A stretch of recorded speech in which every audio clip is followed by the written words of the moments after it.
Hello guys, myself Bharti Swami and this is my second video on biochemistry. तो मैंने मेरी first video में बताया था which reaction is anabolic, which reaction is catabolic, और मैंने आपको हार्मोन सेंसिटिव लाइपेज और लाइपोप्रोटीन लाइपेज के बीच में डिफरेंस भी बताया था, जो कि आपको मतलब समझ आ गया होगा अच्छे से। तो जो फॉर्मूला नंबर 2 है बायोकेमिस्ट्री का वो ये है कि which hormone is anabolic and which hormone is catabolic. मतलब हम पता कैसे लगाएंगे कौन सा हार्मोन एनाबोलिक है, कौन सा हार्मोन कैटाबोलिक है। ठीक है, तो स्टार्ट करते हैं सेकेंड वीडियो। ओके, मैंने ये एनाबोलिक की स्पेलिंग गलत लिख दिया है।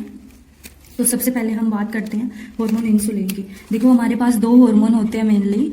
जब भी किसी एग्जाम की मतलब यूसी एग्जाम के अंदर नॉर्मली डायबिटीज सबसे ज्यादा आता है, जो भी हो डायबिटीज के टाइप्स वगैरह सबसे ज्यादा आते हैं। तो इसमें इंसुलिन मेन है, मतलब इंसुलिन मेन हार्मोन है। और इंसुलिन का अपोजिट कौन सा है? ग्लूकागोन है ना। तो हम इंसुलिन और ग्लूकागोन की बात करेंगे। तो इंसुलिन मेनली हमारी बॉडी के अंदर चीज़ों को स्टोर करता है। तो ये क्या हो गया? Let me check the video.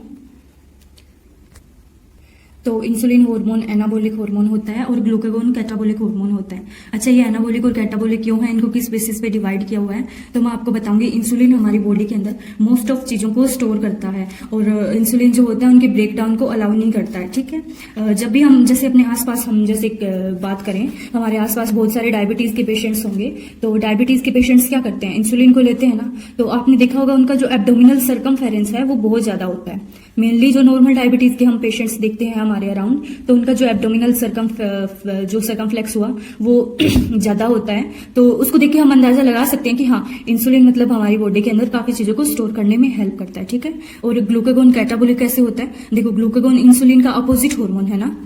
Insulin body के अंदर ग्लूकोज को रिड्यूस करता है और ग्लूकागोन ग्लूकोज के अमाउंट को इंक्रीज करता है। ठीक है, तो इंसुलिन एनाबोलिक हुआ और ग्लूकागोन कैटाबोलिक हार्मोन हुआ। ठीक है, और तो इंसुलिन देखो एनाबोलिक इसलिए भी होता है क्योंकि इंसुलिन लेने से वेट इंक्रीज भी होता है। इंसुलिन हमारी जो बॉडी के अंदर वेट को इंक्रीज करवाता है। हम नॉर्मली क्या करते हैं, जब भी हम खाना खाते हैं, फैट स्टेट की बात करें हम, तो जब भी हम खाना खाते हैं तो हम खाने में क्या लेते हैं? कार्बोहाइड्रेट लेते हैं। इंसुलिन हाइपरग्लाइसेमिया के टाइम क्यों आता है? देखो, खाना खाया हमने, कार्बोहाइड्रेट लिया, कार्बोहाइड्रेट में मेनली हम क्या लेते हैं? ग्लूकोज लेते हैं। तो खाना खाने के जस्ट बाद क्या हुआ? हाइपरग्लाइसेमिया हुआ। हाइपरग्लाइसेमिया होता है खाना खाने के बाद। तो वो जो ग्लूकोज की अमाउंट हमारी बॉडी के अंदर इंक्रीज हुई, उसको डिक्रीज करने के लिए कौन आता है? उसको डिक्रीज करने के लिए इंसुलिन आता है। ठीक है, तो वो बॉडी में जो ग्लूकोज की अमाउंट इंक्रीज हुई फैट स्टेट के अंदर, तो इंसुलिन उसको क्या करेगा? कम करेगा। ठीक है, तो इससे इंसुलिन क्या कि ब्लड शुगर लेवल को डिक्रीज करता है। ठीक है, तो इससे क्या कंक्लूजन निकला, मतलब हमारा जो फाइनल क्या हमें पता चला? तो इससे हमें ये पता चलता है कि insulin activates all anabolic reaction. Insulin activates all anabolic reaction. मैंने आपको बताया कि जो डायबिटिक पेशेंट होते हैं वो इंसुलिन लेते हैं तो उनका वेट इंक्रीज हो जाता है। तो वो कैसे होता है?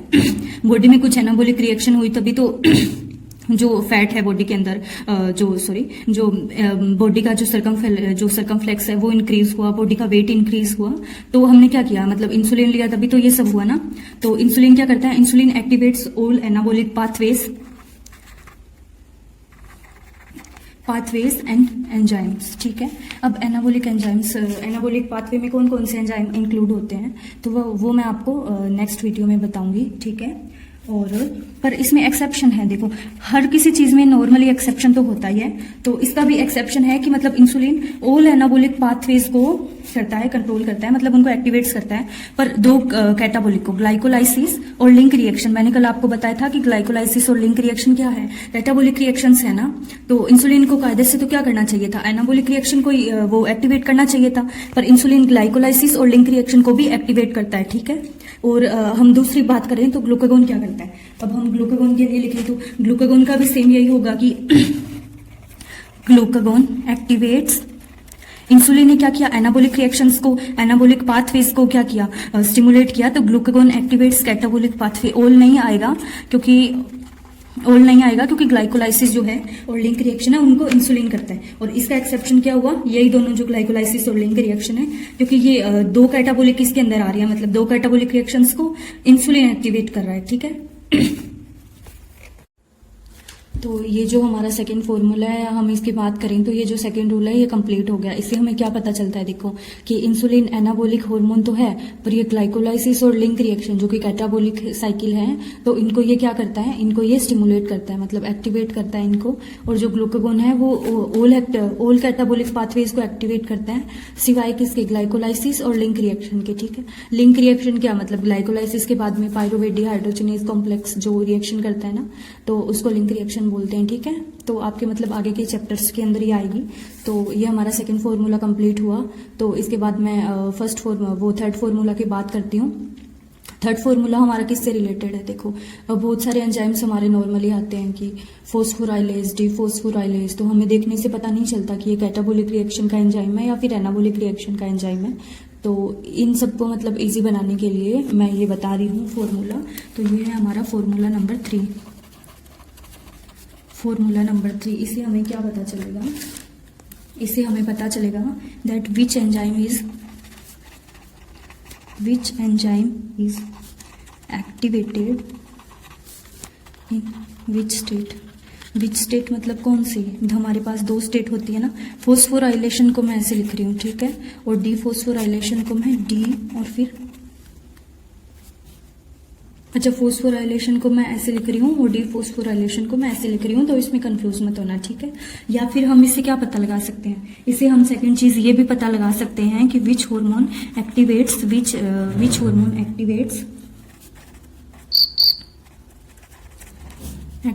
विच साइकिल। अच्छा ठीक है, ये तो मैंने पहले भी आपको बता दिया था, ये इतना इंपॉर्टेंट नहीं है। और इससे हम एक चीज ये भी पता कर सकते हैं कि कौन सा हार्मोन डीफॉस्फोराइलेशन कोज करता है, कौन सा हार्मोन फॉस्फोराइलेशन कोज करता है, ठीक है। Which hormone causes dephosphorylation and phosphorylation, ठीक है। तो इन सब चीजों का पता हमें थर्ड जो फॉर्मूला है हमारा उसमें पता चलेगा। तो सबसे पहले मैं बात करूं, आपको क्या चीज इसमें याद रखनी है, आपको ये चीज याद रखनी है कि इंसुलिन क्या करता है, इंसुलिन करता है CAMP की अमाउंट को इंक्रीज करता है। एक चीज आपको ये ध्यान रखनी है, और दूसरी चीज ये याद रखनी है कि इंसुलिन डीफॉस्फोराइलेशन करवाता है, ठीक है। और ग्लूकागोन के लिए हमें क्या चीज याद रखनी है कि ग्लूकागोन CAMP को डिक्रीज करता है, ग्लूकागोन CAMP को इंक्रीज करता है और फॉस्फोराइलेशन करवाता है ये, ठीक है। दोनों के लिए ये मेन चीज हुई, ये आपको याद रखनी है अच्छे से।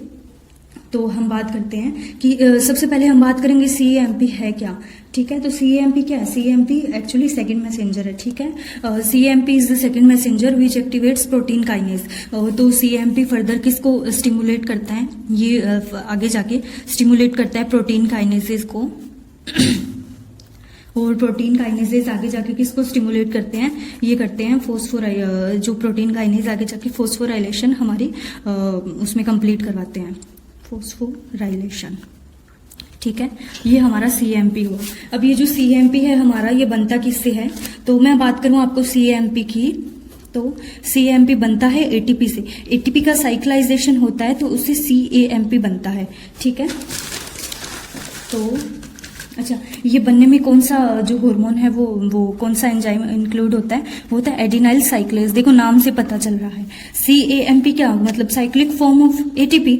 तो ATP का जब साइक्लाइजेशन हुआ तो क्या बना, CAMP बना। तो हमें नाम से ही पता चल रहा है एडिनाइल साइक्लेज मतलब साइक्लिक फॉर्म ऑफ ATP, ठीक है। और CAMP का आगे यूज क्या होता है, आगे यूज मतलब ये आगे मेटाबोलाइज किस में हो जाता है, 5' AMP में।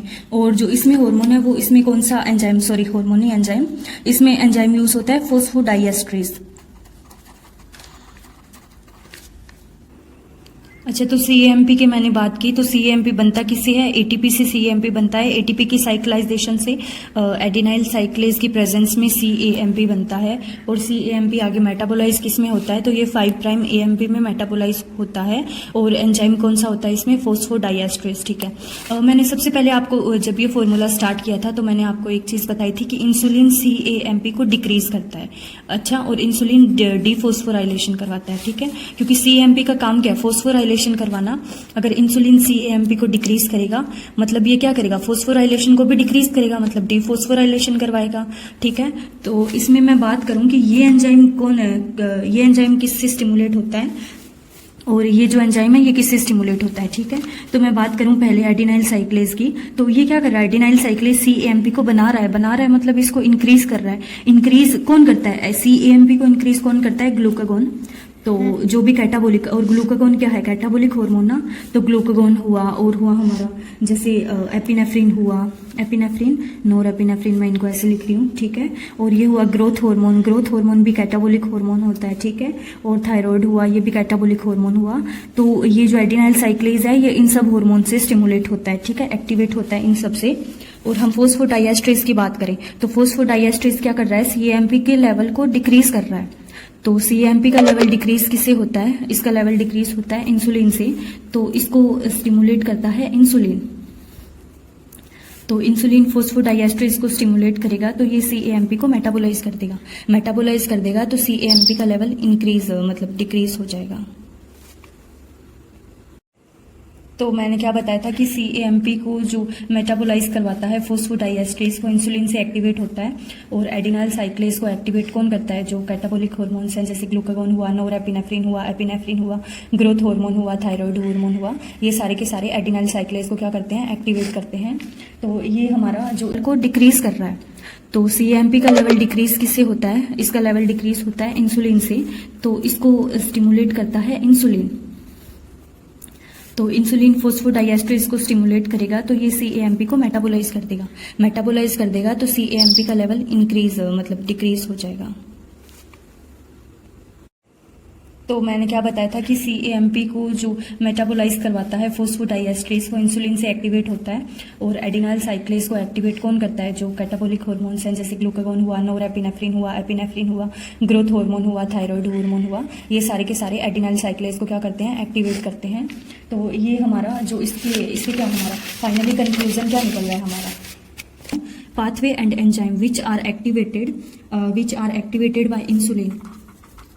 by insulin are always active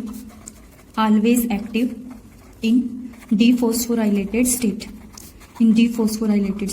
और मैंने आपको मेरे सेकंड फॉर्मूला में क्या बताया था, एक्सेप्शन क्या बताया था, इंसुलिन किसको जो स्टिमुलेट करता है, ऑल एनाबोलिक रिएक्शंस को स्टिमुलेट करने के अलावा ये दो कैटाबोलिक रिएक्शन को भी स्टिमुलेट करता है। दो कैटाबोलिक रिएक्शन कौन कौन सी थी, एक तो थी ग्लूकागोन वो ग्लाइकोलाइसिस और एक थी लिंक रिएक्शन, ठीक है, और ये और हुई यहाँ पे एनाबोलिक रिएक्शन। तो फाइनली क्या हुआ, इसका एग्जांपल क्या हुआ, pathway and enzyme which are activated by insulin are always active in dephosphorylated state, ठीक है, डीफॉस्फोराइलेटेड स्टेट में।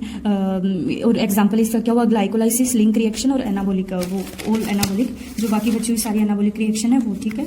और जो सेकंड रूल हमारा ग्लूकागोन के लिए, जैसे मैंने एनाबोलिक के लिए ग्लूकागोन ये इंसुलिन के लिए बनाया, वैसा सेम ग्लूकागोन के लिए क्या होगा, तो ग्लूकागोन के लिए हमारा होगा, और हमारा थर्ड रूल क्या है, pathway and enzyme which are activated by glucagon are always active in phosphorylated state, ठीक है। तो मतलब क्या हुआ, एग्जांपल इसका हुआ कैटाबोलिक, और एक्सेप्शन वही जो मैंने आपको बताए थे, दो तो कौन से, लिंक रिएक्शन और ग्लाइकोलाइसिस के, क्योंकि वो कैटाबोलिक थे, फिर भी वो किस में आ रहे थे, इंसुलिन जो था उनको स्टिमुलेट कर रहा था। और जो थर्ड एक्सेप्शन इसका है ये थोड़ा हाई लेवल का है, मतलब अभी आपको नहीं समझ आएगा इतना, फिर भी मैं बता देती हूँ। ATP सिट्रेट लाइएज, जो ATP सिट्रेट लाइएज है ये फैटी एसिड सिंथेसिस में यूज होता है, मतलब फैटी एसिड सिंथेसिस में जो सिट्रेट शटल है उसके अंदर ये इंक्लूड होता है, मतलब यूज होता है फैटी एसिड सिंथेसिस में। तो अभी आपके नहीं आएगा इतना, पर जो फैटी एसिड सिंथेसिस है मैंने कल आपको बताया था कि ये एनाबोलिक होती है, मतलब एनाबोलिक रिएक्शन होती है ये। तो ये क्या होगा, एनाबोलिक है तो ये डीफॉस्फोराइलेटेड स्टेट में एक्टिवेट होना चाहिए, पर ये एंजाइम फोस्फोराइलेटेड स्टेट में एक्टिवेट होता है। तो थर्ड फॉर्मूला हम क्या लिखेंगे, सेम इसी तरह जो हमने इसमें लिखा है, पाथवे और enzyme which are activated by insulin glucagon are always active in phosphorylated state, ठीक है। तो मेरे कहने का मतलब क्या हुआ कि जो भी कैटाबोलिक एंजाइम्स हैं वो सारे के सारे क्या होंगे, वो एक्टिवेट होंगे फोस्फोराइलेटेड स्टेट में, ठीक है। पर इसका एक्सेप्शन दो तो मैंने आपको बताए थे, कौन कौन से एक्सेप्शन में दो तो मैंने आपको बताए थे, एक तो ग्लाइकोलाइसिस और एक मैंने आपको बताया था लिंक रिएक्शन, ठीक है। इसका थर्ड एक्सेप्शन क्या होगा, अभी जो मैंने आपको बताया ATP सिट्रेट लाइएज, ये अब आपके अभी नहीं आएगा, ये आपके बाद में आएगा। ये क्या होता है, एनाबोलिक होता है। अब ये एनाबोलिक क्यों होता है, क्योंकि ये फैटी एसिड, FA मैं फैटी एसिड को लिख रही हूँ, फैटी एसिड सिंथेसिस में काम आता है। फैटी एसिड सिंथेसिस में क्या होता है, सिट्रेट शटल होता है एक, सिट्रेट शटल के टाइम ये क्या होता है, यूज होता है ये एंजाइम। तो ये कायदे से तो क्या होना चाहिए, सिंथेसिस है तो मतलब एनाबोलिक, एनाबोलिक है तो ये क्या होना चाहिए, डीफॉस्फोराइलेटेड स्टेट में एक्टिवेट होना चाहिए, but it activates in phosphorylated state. ठीक है, मैं इसको फोस्फोराइलेशन को ऐसे लिख रही हूँ। ठीक है, तो हमने क्या किया, हमने जो बायोकेमिस्ट्री के 2 एंजाइम्स हैं, जो 2 फॉर्मूलाज हैं, बाकी बचे हुए सेकंड और थर्ड, उनको हमने लिया है। तो मैं एक बार आपको रिवाइज करवा देती हूँ। ये मेरा फॉर्मूला नंबर 2 था। इसमें मैंने आपको क्या बताया, which hormone is anabolic and which hormone is catabolic. Anabolic hormone में मैंने आपको बताया इंसुलिन एनाबोलिक हार्मोन है और ग्लूकागोन कैटाबोलिक हार्मोन है। इंसुलिन मैंने आपको बताया कि फैट स्टेट में जब भी हम कार्बोहाइड्रेट खाते हैं तो मेनली हम क्या खाते हैं, ग्लूकोज लेते हैं उसके अंदर। तो ग्लूकोज क्या करता है, अभी बॉडी के अंदर हाइपरग्लाइसेमिया करवाएगा तो क्या करेगा, उस टाइम इंसुलिन बॉडी के अंदर आएगा और इंसुलिन क्या करेगा, ग्लूकोज की जो अमाउंट है हमारी बॉडी के अंदर उसको डिक्रीज करेगा, मतलब ग्लूकोज का स्टोर करवाएगा बॉडी के अंदर, जो एक्सेस ग्लूकोज उसको ग्लाइकोजन के रूप में या जो भी इसका यूज होगा आगे कैटाबोलिक रिएक्शन में, इनमें ये यूज करवाएगा। तो हमारा फाइनल फॉर्मूला क्या बना, मैंने आपको बताया कि insulin activates all anabolic pathways and enzymes, सभी एनाबोलिक पाथवे और एंजाइम को एक्टिवेट करता है, बट ये 2 कैटाबोलिक पाथवे और एंजाइम को भी एक्टिवेट करता है, ग्लाइकोलाइसिस और लिंक रिएक्शन। ठीक है, ग्लूकागोन खुद कैटाबोलिक हार्मोन होता है, पर ये ठीक है, ये सारी कैटाबोलिक पाथवेज को ये क्या करता है, स्टिमुलेट करता है, बट 2 कैटाबोलिक पाथवेज को स्टिमुलेट नहीं करता, ग्लाइकोलाइसिस और लिंक रिएक्शन, इनको ये क्या करता है, इनहिबिट करता है। ठीक है, ये हमारा फॉर्मूला नंबर 3 है। इसमें मैंने क्या बताया कि which enzyme is activated in which state. हम ये या तो ये पता लगा सकते हैं कौन सा एंजाइम फोस्फोराइलेशन के टाइम एक्टिवेट होता है, कौन सा डीफोस्फोराइलेशन के टाइम। फोस्फोराइलेशन के टाइम देखो मैंने आपको बताया इंसुलिन क्या है, इंसुलिन एनाबोलिक है और इंसुलिन क्या करता है, डीफोस्फोराइलेशन करता है। ठीक है, तो जो सभी एनाबोलिक एंजाइम्स होंगे, ये क्या सभी जो एनाबोलिक रिएक्शंस होंगी वो क्या होंगे, उनके एंजाइम्स डीफोस्फोराइलेशन के टाइम एक्टिवेट होंगे। सबसे पहले तो ये चीज, ठीक है। और इंसुलिन CAMP को डिक्रीज करता है और डीफोस्फोराइलेशन को क्या करता है, मतलब कोज का डीफोस्फोराइलेशन करवाता है। ठीक है, ग्लूकागोन का जस्ट इसी अपोजिट हुआ, ये CAMP को इंक्रीज करता है और फोस्फोराइलेशन को क्या करता है, फोस्फोराइलेशन करवाता है। ठीक है, फिर मैंने आपको बताया कि CAMP क्या होता है, CAMP होता है सेकंड मैसेंजर। ठीक है, बॉडी के अंदर जो सेकंड मैसेंजर है उसको बोलते हैं CAMP, मतलब और भी बहुत सारे सेकंड मैसेंजर होते हैं, बट CAMP भी एक उनमें से सेकंड मैसेंजर है। ये क्या करता है, प्रोटीन काइनेजेस को आगे जाकर स्टिमुलेट करता है। CAMP अगर स्टिमुलेट हुआ तो ये प्रोटीन काइनेज को स्टिमुलेट करता है। अब CAMP कैसे स्टिमुलेट होता है, जी प्रोटीन कपल रिसेप्टर और वो सारी आपके आएंगे बाद में। और हार्मोन के मेटाबॉलिज्म में आएंगे आपके जी प्रोटीन कपल रिसेप्टर और बहुत सारे, तो ये मैं आपको बाद में बताऊंगी। हार्मोन के मेटाबॉलिज्म अभी नहीं बताऊंगी आपको। ठीक है, CAMP क्या करता है, ATP CAMP बनता किससे, ATP से, और एडिनाइल साइक्लेज जो एंजाइम यूज होता है एडिनाइल साइक्लेज, और एडिनाइल साइक्लेज क्या करता है, एडिनाइल साइक्लेज करता है ग्लूकागोन और इससे स्टिमुलेट होता है। Glucagon, epinephrine, growth hormone, thyroid hormone, इन सबसे एक्टिवेट होता है। और CAMP मेटाबोलाइज कैसे होता है, CAMP होता है 5 प्राइम AMP में मेटाबोलाइज होता है। और फोस्फोराइलेशन, वो फोस्फोडाइएस्ट्रेज, हाँ फोस्फोडाइएस्ट्रेज, अच्छा मैंने स्पेलिंग गलत लिख दी इसकी, ठीक है कोई नहीं। फोस्फोडाइएस्ट्रेज से क्या होता है, ये स्टिमुलेट होता है। और ये इंसुलिन से कैसे स्टिमुलेट होगा फोस्फोडाइएस्ट्रेज, क्योंकि फोस्फोडाइएस्ट्रेज CAMP के लेवल को डिक्रीज कर रहा है, और CAMP के लेवल को डिक्रीज कौन करता है, इंसुलिन। तो इंसुलिन इसको भी क्या करेगा, स्टिमुलेट करेगा। ठीक है, तो फाइनली हमारे पास क्या कंक्लूजन निकला, हमारे पास ये कंक्लूजन निकला कि पाथवे और enzyme which are activated by insulin are always active in dephosphorylated state. ठीक है, कि जो भी इंसुलिन से एक्टिव होते हैं वो डीफोस्फोराइलेटेड स्टेट में एक्टिव होते हैं। और पाथवे कौन कौन से इंसुलिन से एक्टिव होते हैं, एक तो एनाबोलिक, जो ऑल एनाबोलिक रिएक्शंस हैं वो, और 2 कैटाबोलिक रिएक्शन, ग्लाइकोलाइसिस और लिंक रिएक्शन। ठीक है, और pathway and enzyme which are activated by glucagon are always active in phosphorylated state। ठीक है, और इसके मैंने आपको एक्सेप्शन बताया, ग्लाइकोलाइसिस और लिंक रिएक्शन जो कि पहले वाले में भी थे। इसका न्यू एक्सेप्शन ये है कि एनाबोलिक एंजाइम, एक जो ATP सिट्रेट लाइएज है, वो फैटी एसिड सिंथेसिस के टाइम तो क्या होता है, फैटी एसिड सिंथेसिस के टाइम यूज होता है। ये एनाबोलिक एंजाइम है, तो कायदे से तो ये होना चाहिए डीफोस्फोराइलेटेड स्टेट के अंदर एक्टिव, बट ये फोस्फोराइलेटेड स्टेट के अंदर एक्टिव होता है।